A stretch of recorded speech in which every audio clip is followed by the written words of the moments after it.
cidade linda, tem castelo, é maravilhosa. Mas eu acho que por todo esse histórico era muito pesado, muito pesado. Então, pra mim foi muito importante estar lá, até pra entender o que essa senhora me contou, porque agora eu sei como que é esse lugar que eu só imaginava. Eu vi ele, né? Eu vi, assim, a Polônia, o país que ela morou. E foi, assim, uma experiência bem... E aí, a última coisa que eu quero falar em relação ao Auschwitz é que no final que eu tava saindo, tinha uma pessoa tirando foto, tipo... Ai, eu no meio do trilho que traziam judeus pra serem mortos... tirando uma foto pensativa, sabe? Eu falei, gente... Tipo uma foto feliz, né? Tipo uma foto olhando pro olhar, mas tipo assim, gente, ali não é lugar de você ficar tirando selfie. Sim. De tipo, você não é uma paisagem, não é. né? Ali você faz um vídeo, uma foto, às vezes pra divulgar. Olha, gente, olha, é importante conhecer. Foi aqui que aconteceu, tal. Mas tipo... assim, fora isso... Nossa, eu não conseguia nem pensar. Eu acho que é tão desrespeitoso com todo mundo que foi morto ali dentro, que... Enfim, é uma mensagem, né? Pra quem for pra Auschwitz, pelo amor de Deus, não tira selfie, eu acho até que pelas histórias que a senhora te contou, lá você pôde construir tudo, né? Ali, né? Porque você só imaginava pelas histórias. E lá vendo, eu acho que é mais pesado, né? Muito, muito pesado. É muito mais uma pesado. região bem pesada. Só pra resumir um pouquinho a história da Mira, né? Porque já que eu falei sobre ela, ela nasceu em Ludwipo, que era tipo um distrito que na época pertencia à Polônia, hoje pertence à Ucrânia, né? E aí os pais dela judeus, começa a Segunda Guerra Mundial, primeiro chegam os soldados alemães, primeiro chegam os soldados soviéticos, né? Porque eles fazem um pacto entre a Alemanha e a União Soviética de dividir a Polônia. A Alemanha fala, eu vou invadir a Polônia, vocês não precisam ajudar em nada nessa invasão, mas não façam nada. Beleza? Você vai ficar com uma parte, eu vou ficar com outra da Polônia. Ok. Então, primeiro os soviéticos invadem essa parte. Só que aí, quando se tem invasão, a Alemanha fala, eu quero ficar com esse território, te dou esse em troca. Mais ou menos isso. Então, a cidade dela primeiro recebe soviéticos, que vão lá e recrutam os homens para o exército. E depois eles vão embora, libertam esses homens. E alguns acho que são levados com eles. E aí os alemães tomam conta. Quando os alemães tomam conta, eles começam matando os ciganos. Porque os ciganos, eles viam como uma poluição ao local, assim. Pessoas que não tinham casa, que ficavam andando. Para eles, não fazia sentido aquelas pessoas. Acampando nos lugares. Então para eles, assim, matou. E aí, com os judeus, eles prendem essas pessoas em guetos. Guetos eram bairros que eles fechavam com muros. E aí essas pessoas não podiam sair dali. Então, a alimentação era super precária, acesso à água também. Todo mundo trabalhava, até as crianças varriam, tipo, todo mundo tinha que trabalhar. E a família dela é levada para um gueto.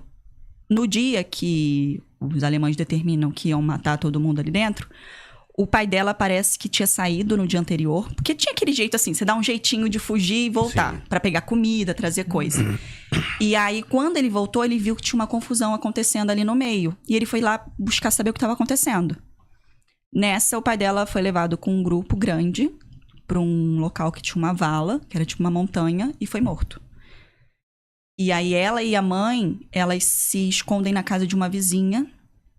E essa vizinha tinha tipo um bunker em que ela esconde várias pessoas ali para tentarem, né, fugir dali. Só que eles veem que não ia ter nada, porque tipo, os soldados estavam ali no meio, eles iam acabar pegando eles. Aí a mãe dela tinha umas joias que ela dá para um soldado e pede, me liberta, salva eu e minha filha. E aí esse soldado tira elas de dentro do gueto. Elas ficam por 1 ano morando na floresta. E aí eles tinham uma família polonesa que eles eram muito amigos e eles eram fazendeiros. E é essa família que ajuda eles, tipo, com comida. De vez em quando elas iam na casa, pegavam comida, pegavam cobertor. Mas assim, elas viram muita gente morrer de tifo, viram muita gente morrer de frio, porque a Mira fala que era menos 10, menos 15 graus. Era muito sabe? frio. Era muito frio. Então, assim, e aí ela passa esse tempo todo até que termina a Segunda Guerra Mundial. Nessa, a União Soviética toma conta ali da Polônia. Então, assim, resolvemos aqui. Mas espera aí, não resolvemos. A União Soviética domina ali. Elas vão para a Alemanha nesse peregrinação por achar um lugar para morar. Até que o tio dela, irmão da mãe que morava aqui no Brasil, consegue se comunicar com ela e fala, vem para cá, pro Rio de Janeiro. Aí elas vão pro Rio. E aí no Rio ela fez a vida dela, casou, teve filhas e tudo mais. Então assim, e aí ela carregou por anos vários problemas de saúde derivados da Segunda Guerra Mundial. A história dela é pesadíssima. Ela até hoje, até na época que eu entrevistei ela, não aceitava a morte do pai dela. Porque ela falava assim, por que que ele voltou pro gueto? Por que que ele não foi embora, sabe? E aí você pensar que, realmente, por que não, né? Por que que ele foi morto?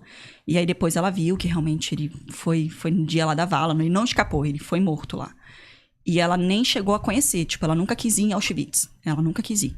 Mas ela falava que era importante. Ela falou que ela chegou perto, sentiu mal, falou, não vou não. É forte. Cara, é uma história... Caraca, agora sim... É forte, porém incrível como que você foi se apaixonar. Porque só de você falar, a gente percebe que há uma paixão de você por querer procurar ou conhecer essas histórias, né? Que não é um vazio, né? Não é um uma vazio. curiosidade, assim, né? Que é algo que você gosta.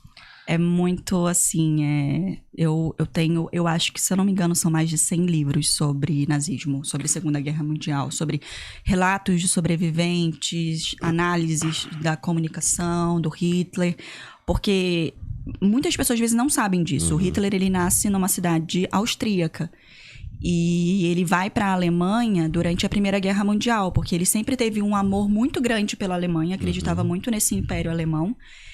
E na cabeça dele, a Áustria e a Alemanha tinham que voltar a ser uma coisa só. Então, depois da Primeira Guerra Mundial, quando a Alemanha perde a Primeira Guerra, ele fica muito revoltado com aquilo e fala que a Alemanha foi traída pelos judeus. Precisava arrumar alguém, né, pra dizer, essa pessoa é culpada. Então, vamos culpar... motivo, né? Vamos culpar alguém, porque a Alemanha não perdeu. A Alemanha é forte. Como que a Alemanha vai perder? Na cabeça dele.